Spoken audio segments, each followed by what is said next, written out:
I'd like to welcome everybody to today's presentation on examining anger and anxieties with pieces, a functional behavioral health approach. I'm your host, Dr. Dawn-Elise Snipes.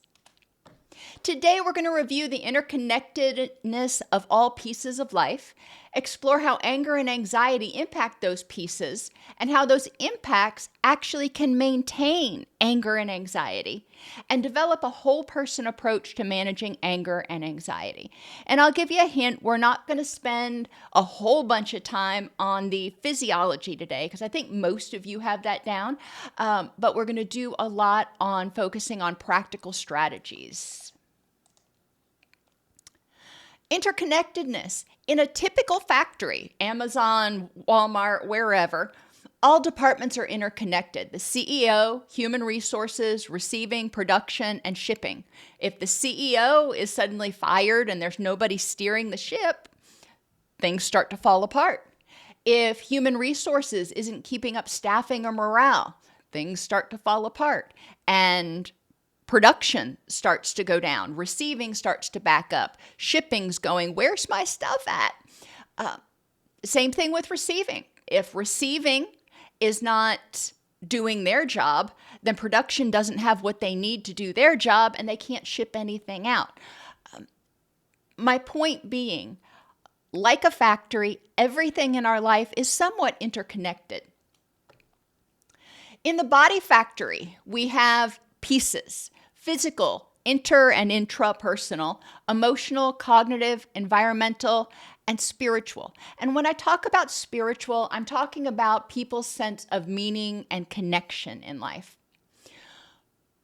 We need to recognize that any stress in any of the pieces of life will activate the stress response and the body and brain's best attempt at maintaining health and safety. That is so important.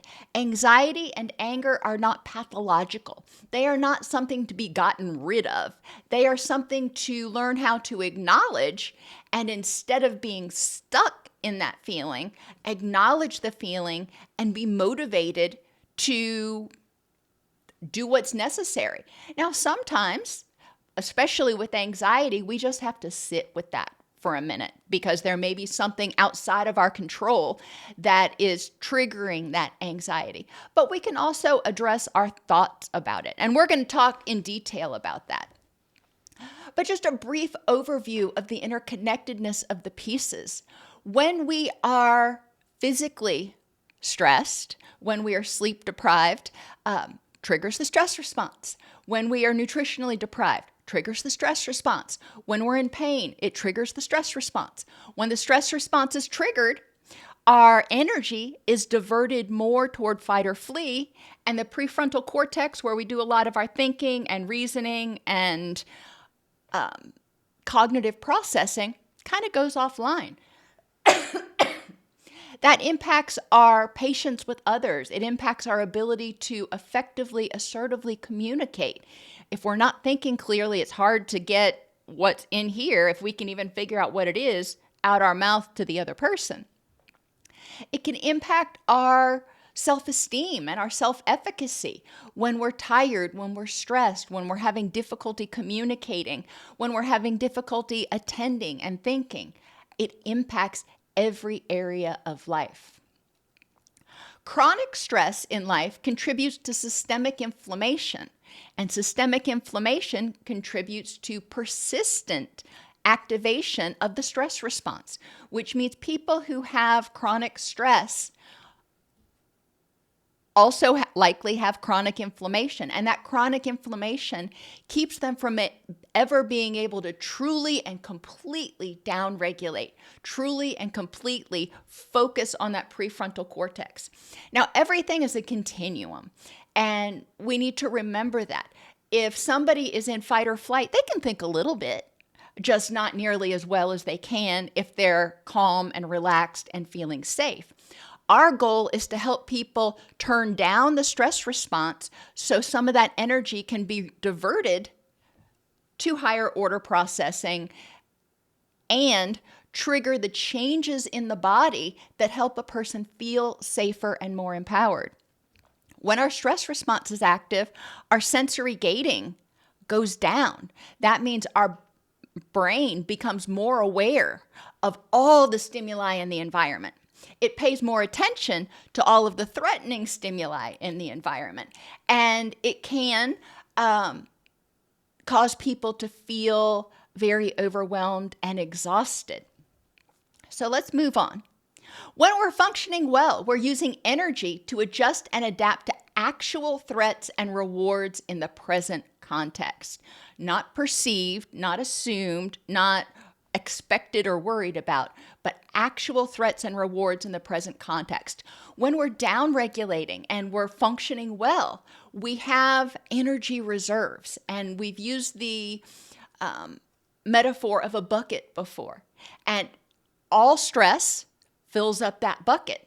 People who are functioning well tend to have plenty of room at that top of the bucket, so if something stressful does happen, they don't start to overflow. When we're functioning well, we are aware of, but not hypervigilant to our situation.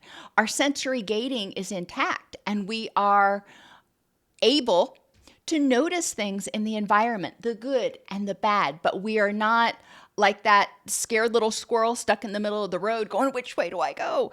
And being hypervigilant to every threat. We have energy reserves to deal with expected and unexpected stressors, and we are able to down-regulate to get quality sleep to restore and rebalance, and turn off autopilot and use our wise mind to help us adapt and seek support.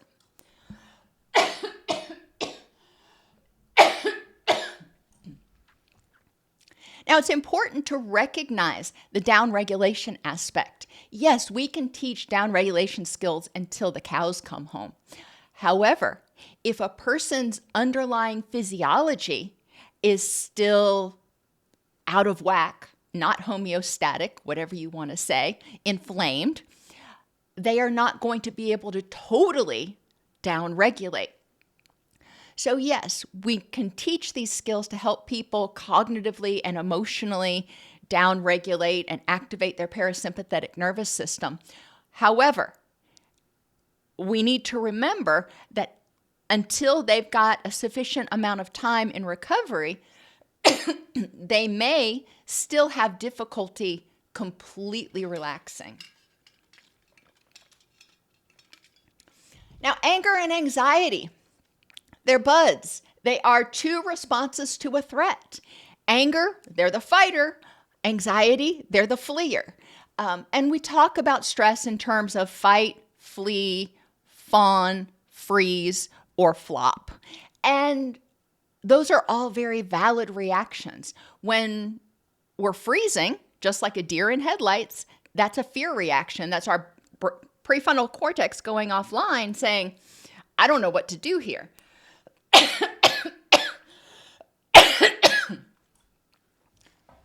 When we are fawning, that is an active reaction to try to prevent harm. If we can't flee and we don't think we can fight and win, we may try to appease the situation or the other person. And then flop is when we've just been too stressed for too long and we just ain't got it. It's just like, fine, whatever, can't take it. Think about burnout. So again, anger and anxiety, we don't want to eliminate because they tell us important things and they trigger a physiological cascade that helps us stay safe when we think there might be a threat. Think about it for yourself. Why do we feel more anxious or get angry easier when we're sleep deprived? I know I do. I get really cranky when I'm sleep deprived. It's just, I'm having everything I can do to focus on what I need to focus on, and I can't take one more thing. That stress response is activated. When we're in pain, our body says, hey, you're in pain, you're vulnerable. Stress response is activated. When we're malnourished, our body is not getting the inputs that it needs to make the hormones and neurotransmitters and provide us with the energy, the carbohydrates and fats to fight or flee. The body says, hey, that's a stressor. We're vulnerable. Triggers the stress response. When we feel unsupported and unlovable, that's a stressor. People who are feeling isolated, unsupported, unlovable, feel like often that they've got to do everything by themselves and nobody cares if they live or die, or maybe they don't feel like they deserve to exist and breathe the air. Either way, that's a pretty devastating place to be.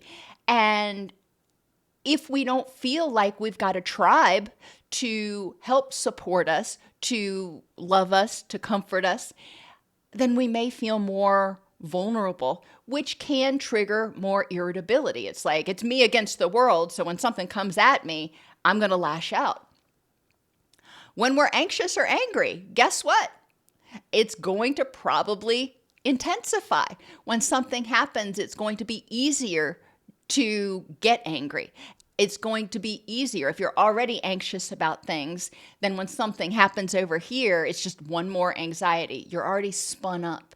When your stress response is active, your brain actually is programmed to perceive things as more threatening and more negative. Who came up with that? I don't know. But we do. We tend to notice the threats and we perceive things as more threatening when we are feeling anxious or angry. Therefore, anything that happens is often going to be perceived as more threatening than it may be. Not saying that it is or it isn't. I'm just saying that it may be. When we're grieving, denial, anger, bargaining, depression, acceptance. Some people, when they're grieving, feel flat, depressed a lot of the times.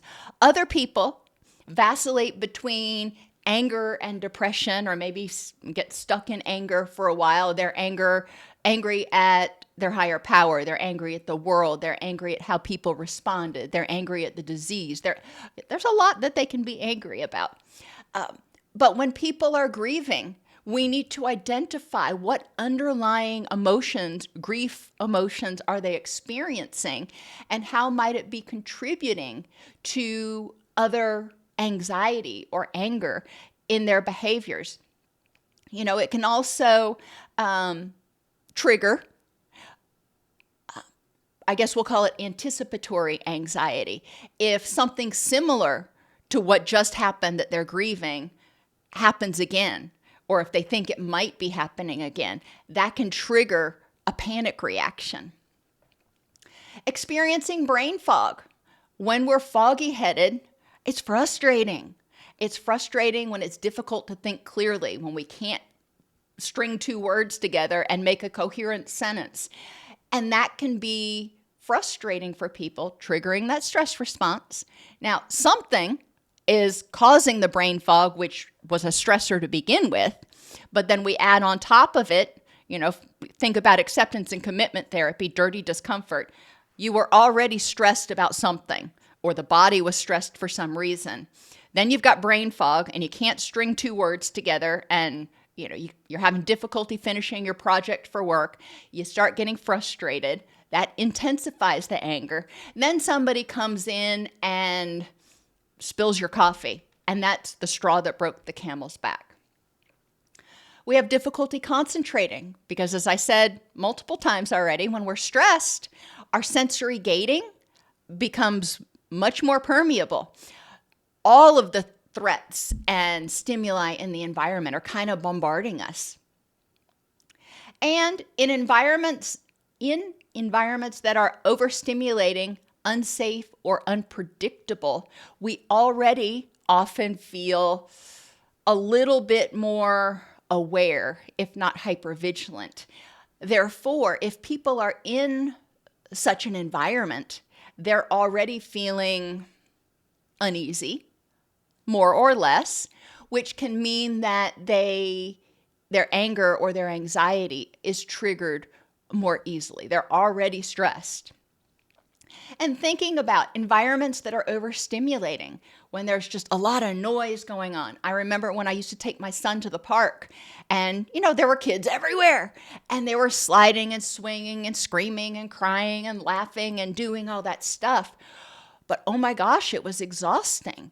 And I found that I would get a little bit more panicky, a little bit easier when we were at the park when it was really busy, because I couldn't necessarily echolocate my son. And, you can't always see them if they're going up the stairs into the little thingy where they slide down the tube slide or something.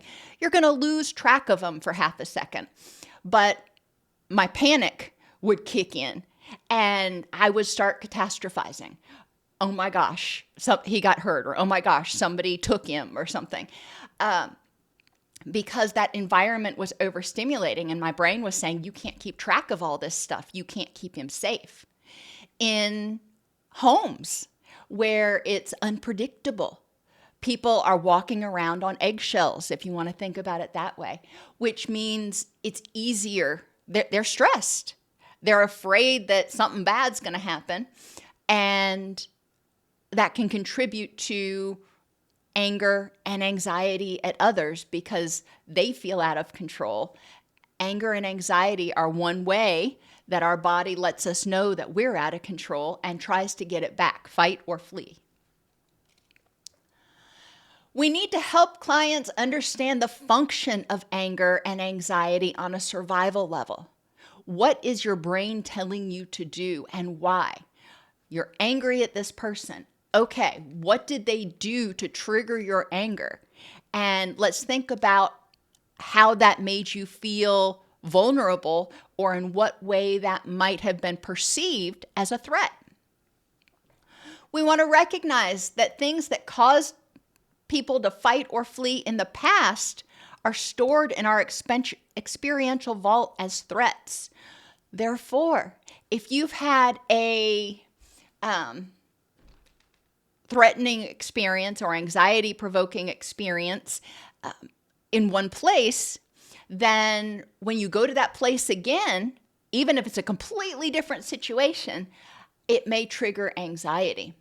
I remember there was one time that I got called for jury duty, and my husband was in law enforcement and on patrol, and heck, I had helped him study when he went through his DUI course, and he did all the field sobriety tests and stuff on me. And I knew most of the people that he worked with, and I had a lot of confidence in them. And when the judge asked me, can you be completely objective at assessing this? I said, no. And he threatened to hold me in contempt of court. I'm like, I'm sorry, Your Honor. I don't think that I would be able to objectively evaluate that situation. The follow-on was, put me on some other case that doesn't have to do with DUI. I'm happy with that, no problem. But in this particular circumstance, but I was put on the spot. I felt threatened. I felt vulnerable. Having to go back into the courthouse, not even called for jury duty, triggered my anxiety. It's like, oh, I remember what happened the last time I was here. Wasn't actually a threatening situation the second time. The more stressed people are, the higher the weaker their sensory gating and cognitive processing. Obviously, I tried to say it two different ways. When we're stressed, we have difficulty filtering out the extraneous stimuli. It's bombarding. It's overwhelming. And perceptions and reasoning are driven by feelings and memories more than the facts in this context at this time. Why? Because the prefrontal cortex is offline. So your hypothalamus and your amygdala are pretty much running the show, and which leads to a lot of emotional reasoning. I feel scared, therefore I must be in danger, therefore I must do something to get safe. Activity. Encourage people to explore anger and anxiety triggers over the past week. Let's just talk about it. What triggered these things for you? Was there actually a threat in that context at that time? Because we're looking back over last week. If not, a lot of times we look back over it and we're like, why did I get so upset about that? If there wasn't a threat, what prior threats did it remind you of? We want people to start connecting the dots. Their prior experiences shape their expectations and their reactions, their immediate reactions. It's not pathological, But understanding that goes a long way to empowering people to examine the facts in this context at this time. And also ask them, what were your assumptions and expectations? When this happened, maybe it didn't even remind you of anything, but when this happened, what were your assumptions and expectations? For example, if my boss came into my office and he walked in and he shut the door strongly, we won't say slammed, and had this awful look on his face, yeah, I'd be a little bit panicked. What's my assumption? What am I assuming is getting ready to happen? What am I expecting him to do? Probably expecting him to yell at me for something, and that could trigger my anxiety. But I don't know why that happened. Maybe he slammed the door or shut the door strongly because there was an air differential. I know it happens a lot. Not always, but it can happen where you meant to, push it shut and it shuts really loudly. Maybe he's got a, disgusted or angry look on his face, not because of something I did, but because of something somebody else did that maybe I need to clean up. But it doesn't necessarily mean I'm in trouble or he's yelling at me. But that would probably be my initial assumption. We want people to start examining logically, retrospectively, their assumptions, their expectations. When they're in the moment, most people have a really hard time pausing, downregulating, exploring, and acting. It's just, they're in panic mode. Just expecting a person to do this early in treatment, actively, probably setting them up for failure. So we want to look retroactively and say, okay, what happened, last week? As they get a little bit better at it, have them reflect at the end of the day, or maybe after something happens and they've had a chance to downregulate, asking them or having them complete a worksheet that has these questions. Was there a threat?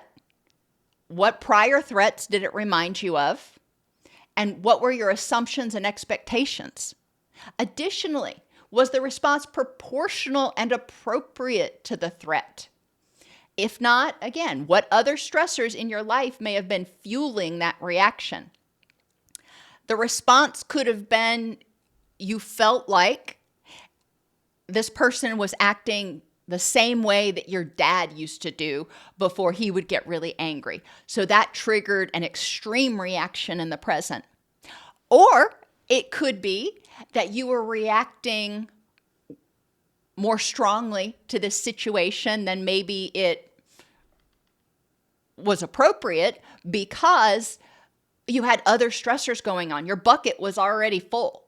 And it was just one more thing. And your brain said, tilt, can't do it.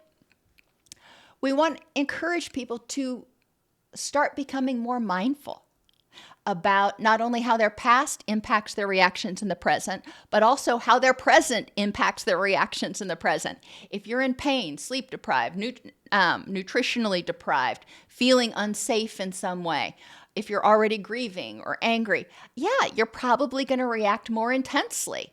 And that is your body's way of going, I only got so much energy, and now we're overflowing. Have people complete the worksheet each time they get triggered over, after session, between your session and the next session. Some people will do one a day. Some people will do it literally every time they get triggered. That's fine. But what we want to do is encourage them not only to explore their triggers, but also to get used to cognitively evaluating what's going on. Have it start becoming more second nature. Anger, guilt, envy, and resentment. Those are all anger emotions. Guilt is anger itself. Envy is often anger at others for having something you want. And resentment is just kind of another flavor of anger, often at someone for something they did that they shouldn't have, or didn't that they should have. Anxiety is a fear-related emotion. But anger, guilt, envy, resentment, and anxiety are actually designed to motivate us to recognize a possible threat and respond purposefully to move toward our rich and meaningful life. And that's crucial. Recognizing how we use our energy is important.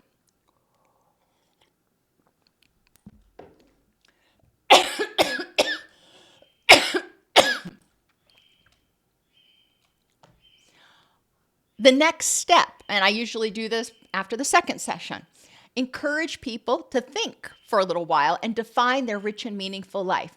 What people's things and experiences are important in addition to your health. Because if we don't have our health to some extent or another, we can't move toward our rich and meaningful life.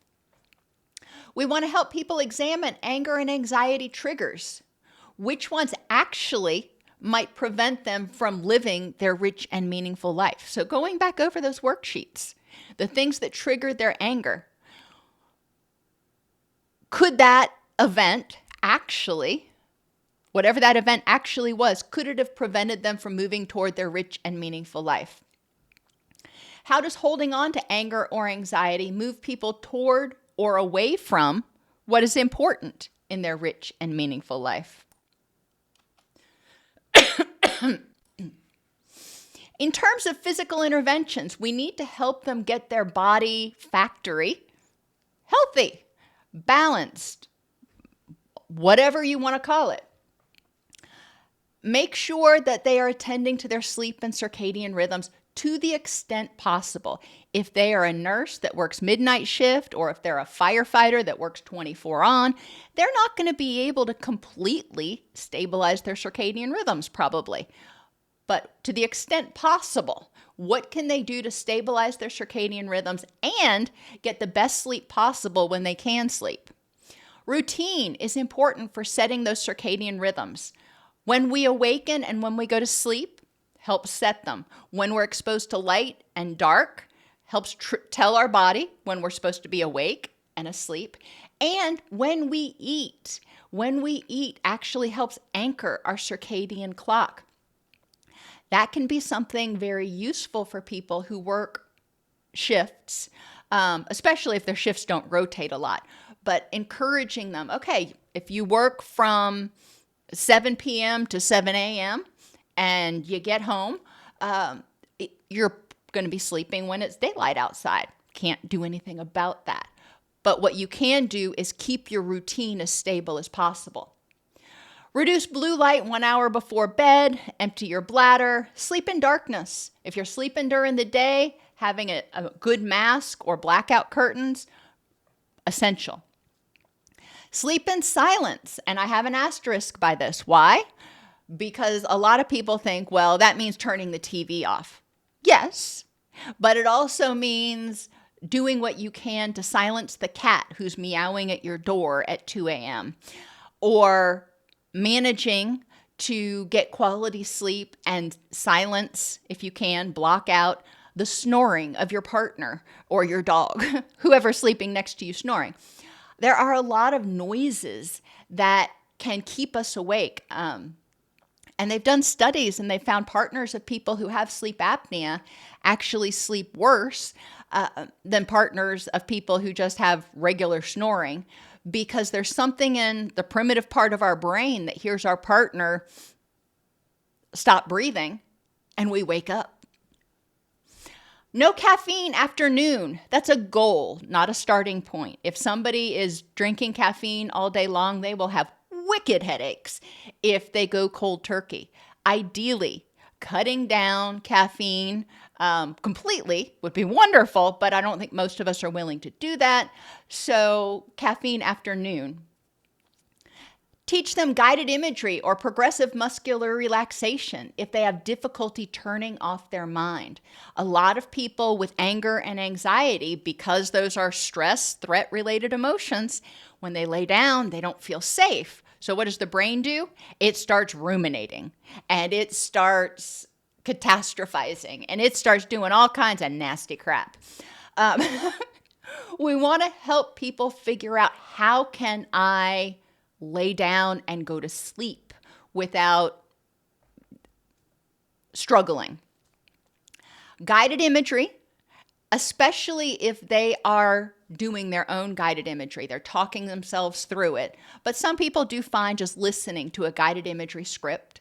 And progressive muscular relaxation, again, they're talking to themselves. They're feeling the difference between tense and relaxed. They're tensing this muscle. They're focusing on their body. Now, not everybody can do progressive muscular relaxation, especially if they've got trauma histories, which is why I added guided imagery. People with trauma histories may dissociate or have difficulty with any somatic focus. Whatever works for them. But basically, we want to turn the brain's attention to something besides dreading going to sleep or ruminating or catastrophizing.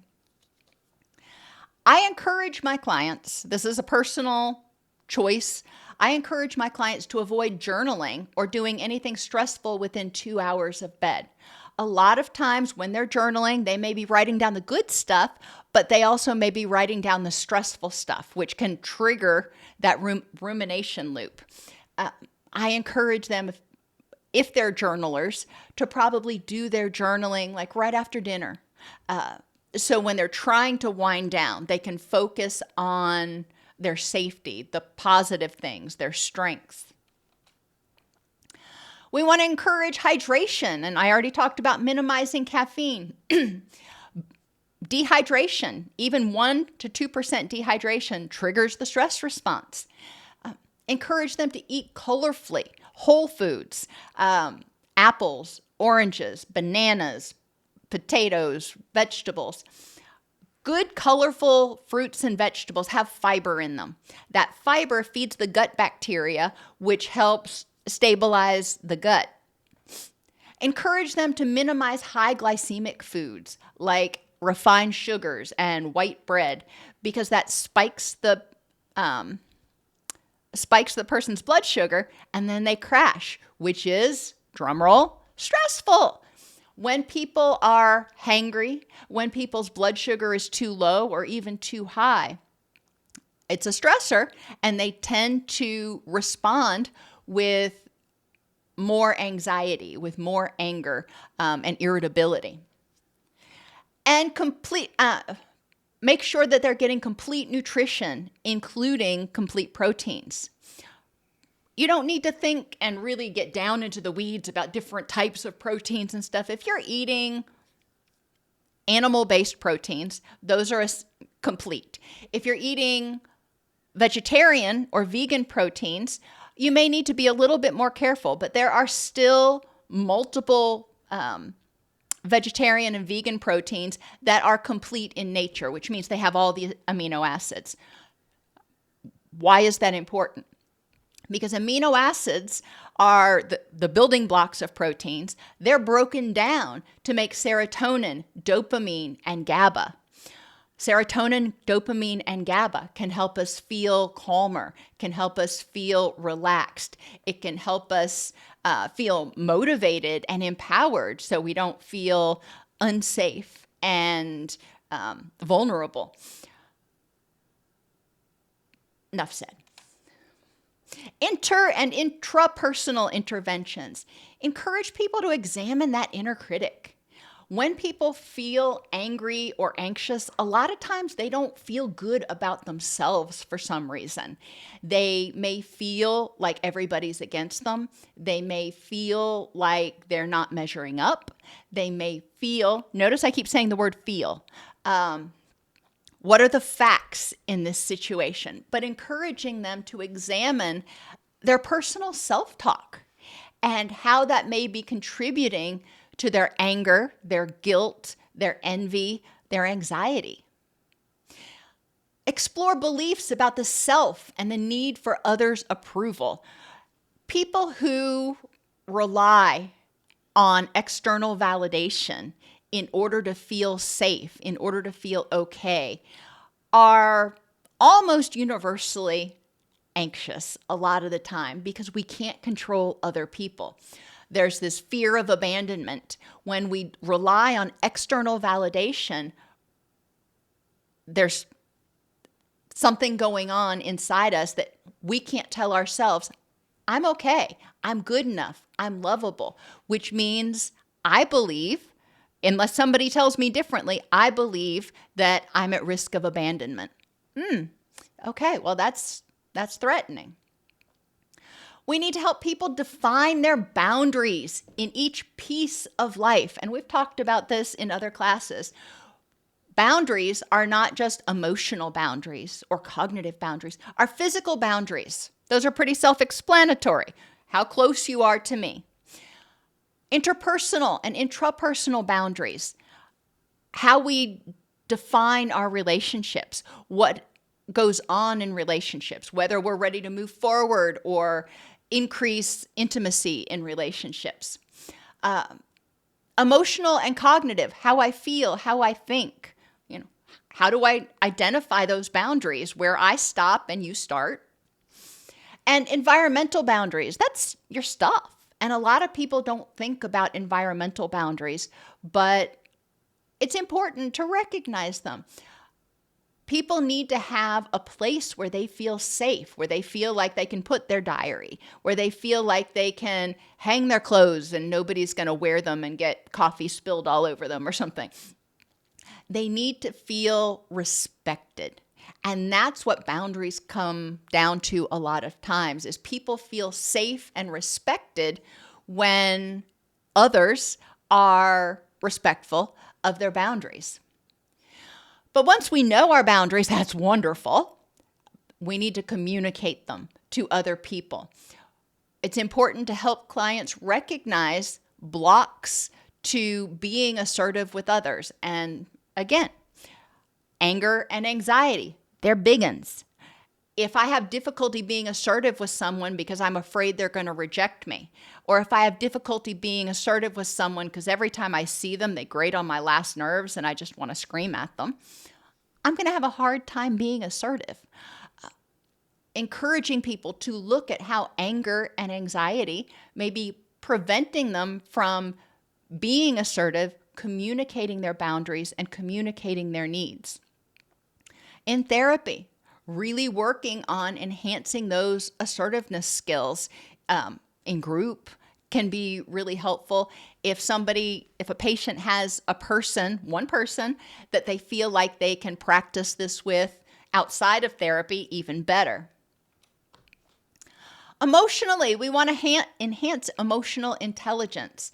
People's ability to identify emotions, downregulate, explore what's going on and their response options, and address the situation. A lot of people never really thought about identifying emotions and what different emotions are actually the function of them. Encouraging people to take them one by one, maybe one a week, one a day if they've got all kinds of time and energy. But encourage them to identify the function of a feeling like anxiety, help us stay safe, help us flee so we don't get hurt. The signs of that emotion. What does it feel like? What does it look like when I'm feeling anxious? And what are my early warning signs? And what are my general triggers for each feeling? And for your distressful feelings, a lot of times, not always, but a lot of times, anger and anxiety, we can look back and issues or fears of rejection, isolation, failure, the unknown, or loss of control, and death are common. When I have to fly, I don't fly very much. I don't mind flying itself. It's going through TSA and getting to my gate that stresses me out. I know.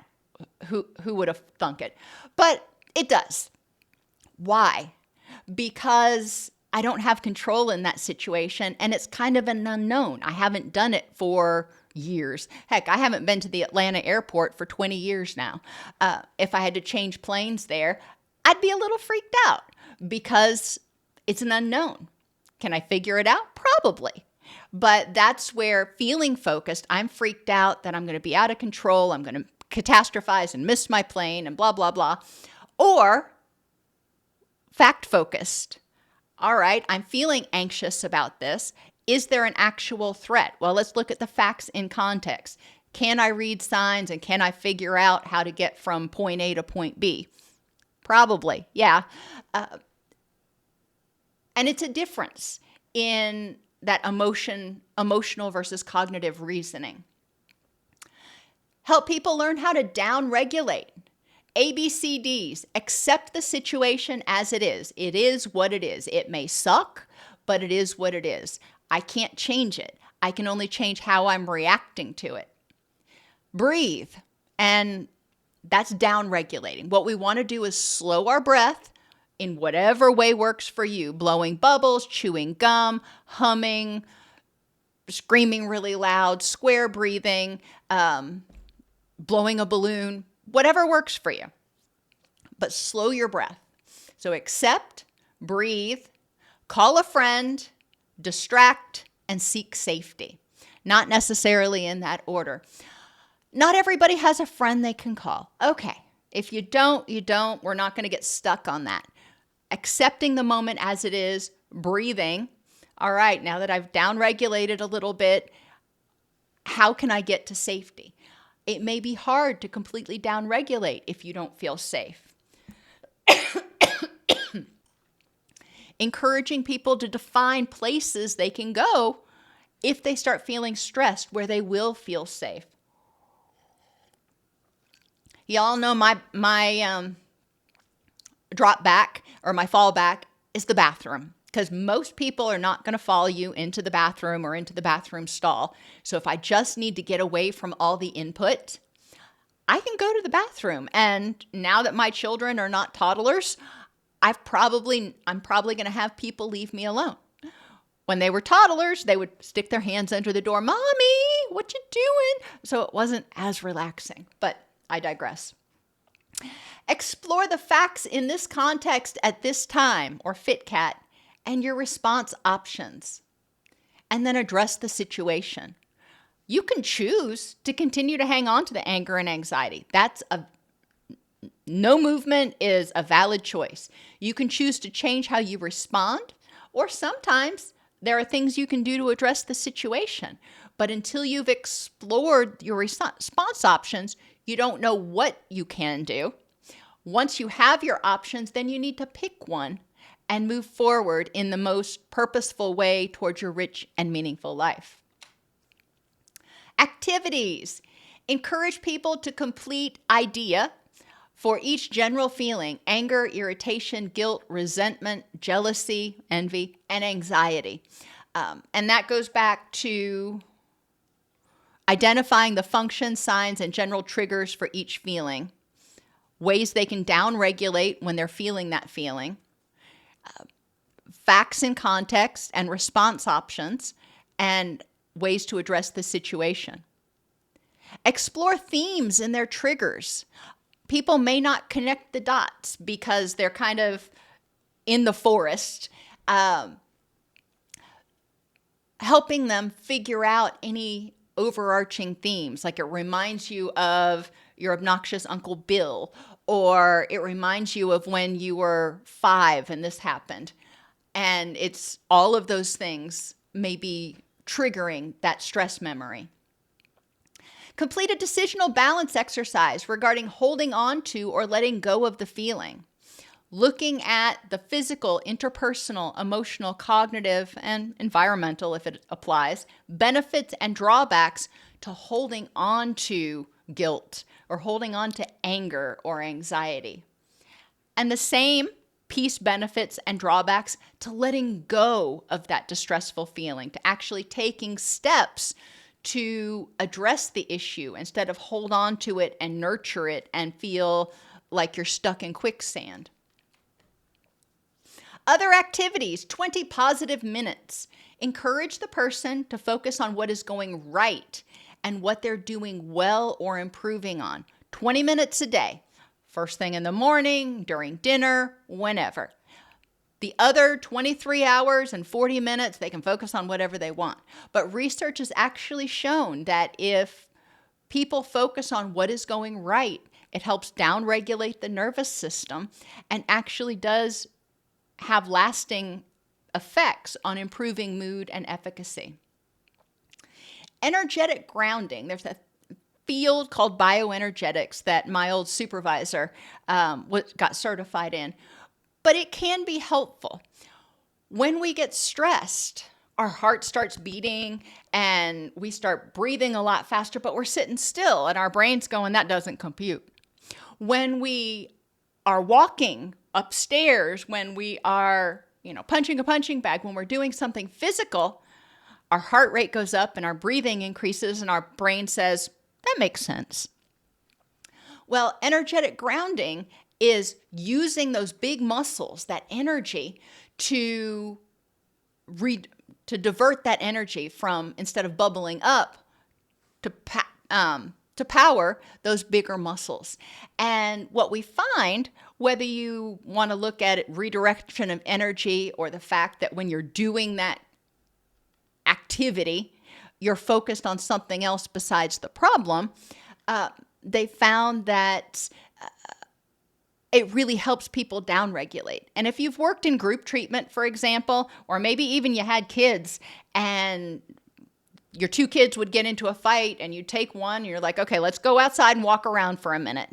And you notice that as they start walking around, they start downregulating without even thinking about it. And encourage people to create a distress box for their anger and anxiety. When they have an angry thought or an angry feeling, write it down, put it in the box. They can nurture it, dwell on it, seethe on it, whatever they want to do on it at a specified point in time every day, if they choose to. And if they choose not to, that's their choice too. But it helps people get a break because they say, okay, I'm really worried about this, but I'm not going to perseverate on it right now. I'll think about it later. It helps their brain actually let go of that for a minute because the amygdala says, okay, we'll get back to it later. And the hypothalamus says, okay, let's focus on what's going on. Cognitively, encourage people to recognize how stress impairs their ability to think clearly, increases negative perceptions, and amplifies sensory awareness. Help them recognize how stress gives them brain fog. As people recognize that stress in any piece of life can give them brain fog, not just emotional stress, it can help increase motivation to do things to get that body factory humming along. Encourage people to embrace dialectics, the good with the bad. I feel angry right now that my kid did XYZ. Okay, I'm going to embrace the dialectics. I'm angry and I'm grateful that I have my kid. For the next week, encourage people when they notice something that irritates them, try to find the good part or the silver lining. And this can feel a little bit obnoxious, but trying it. For example, dishes in the sink drive me nuts. I love cooking, but I hate having to do dishes. However, if I want to cook, I've got to do dishes. If dishes are in the sink, it means I had food to eat. That's the good thing. Now, there are other ways to figure out how to address dishes in the sink. Dog fur everywhere. It drives me nuts. But I wouldn't want to live my life without having pets. If your partner is insensitive, occasionally, not constantly, or maybe they're insensitive in one particular area, they just don't get it. Okay, well, that's something you can work on and potentially be grateful that you have that partner in your life. I'm grateful you're here right now. You're just grinding on my last nerve. Embracing the dialectics. Slow drivers. Well, at least they're being safe. If you have an irritating boss in this economy, you may say, well, I'll deal with my irritating boss. At least I have a job that is helping me keep a roof over my head. I'll be late. Oh, that can trigger a lot of anxiety for people. I was always raised, if you're not 5 minutes early, you're late. I worry about being late, but sometimes it happens. Sometimes it's unavoidable. And you can think, well, I'll be in one piece when I get there if I'm not driving like a maniac. Or for me, I think, you know what? Maybe the universe is conspiring to protect me from something I could have run into had I gotten out of the door on time. Whatever. Encourage people when they get anxious about something, or especially angry about something. Would they give up the good that something brings to their life to get rid of the bad?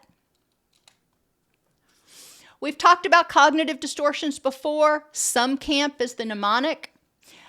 Encourage people to examine their cognitive distortions with the mnemonic feel. Facts, explanations, exceptions, and likelihood. So people who I should have done this, I shouldn't have done that. Who says? Who says you should or shouldn't have? Let's look at the facts in this situation. Could you have done something different? Maybe. And you can learn from that. But shoulds just keep you spiraling and beating yourself up for something. Overgeneralization. All people are bad. All cops are bad.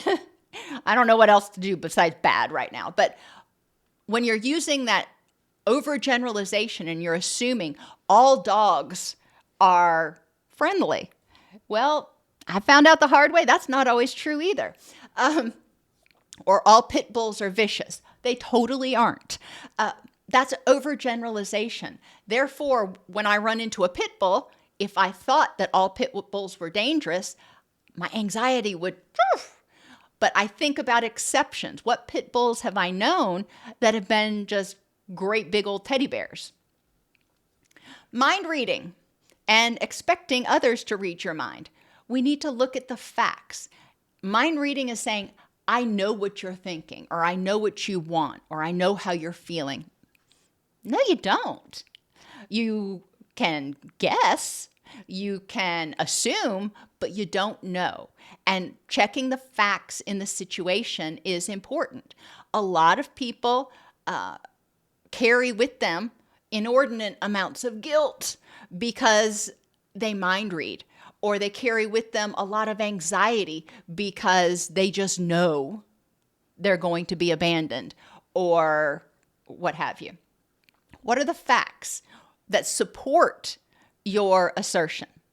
Emotional reasoning. We want to look for facts, explanations. I feel anxious. All right. What are 3 reasons why I might feel anxious right now? 1, I've had too much caffeine today. 2, blah, blah, blah. 3, this other situation that I'm getting ready to go into is very stressful. I don't know. Encourage people to examine what's going on and alternate reasons for that. Why might my boss have had this angry look on his face when he came into my office? Emotional reasoning, he looks angry. I'm going to mind read, think that he's angry with me about something. I'm going to get anxious because I'm afraid he's going to yell at me.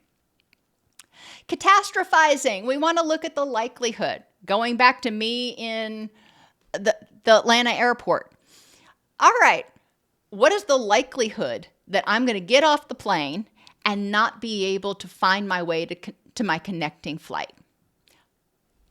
Probably very, very low. People have been traversing, hundreds of thousands of people traverse the Atlanta airport every day. So the likelihood that my catastrophe is going to come true is very, very low. All or nothing thinking. Encourage people to look at exceptions. This doesn't always happen. Every time my cat runs under the sofa doesn't mean he's sick. Sometimes it means he's trying to get away from the dog. I'm looking for exceptions. And is another one to put here. But all or nothing. You either love me or you hate me. What about and? I love you and I can hate what you did. I can hate the behavior. Minimizing the positive, again, go back to facts. What are the facts in this context? If I say, oh, well, anybody would have done that, or it was no big deal. Look at the facts. Maybe anybody wouldn't have done that and it was a big deal. And personalization. It's all about me. Okay, what are some other explanations why this happened besides you? Encourage people to identify one common distortion that they frequently use. Just one a week. If you try to do all of them, it can get overwhelming. One a week. Increase awareness of how frequently they use that distortion and practice gently restructuring or addressing it. People can also use unhooking cognitively to deal with anger and anxiety. When we don't say, I am angry or I am anxious, when it's not part of who we are, I have a feeling of anxiety or I have a thought that this is going to be catastrophic that is triggering my feeling of anxiety. It's something you have. Now, what do you do with it? Encourage people to develop distress-tolerant thoughts. If they say, oh my gosh, I just can't take this, or, we all know what distressful thoughts sound like. Encourage them to restructure those thoughts. Maybe it's going to be unpleasant and it'll end, or I can get through it. Planning and prevention. Encourage people to mindfully recognize their vulnerabilities. Check in with themselves.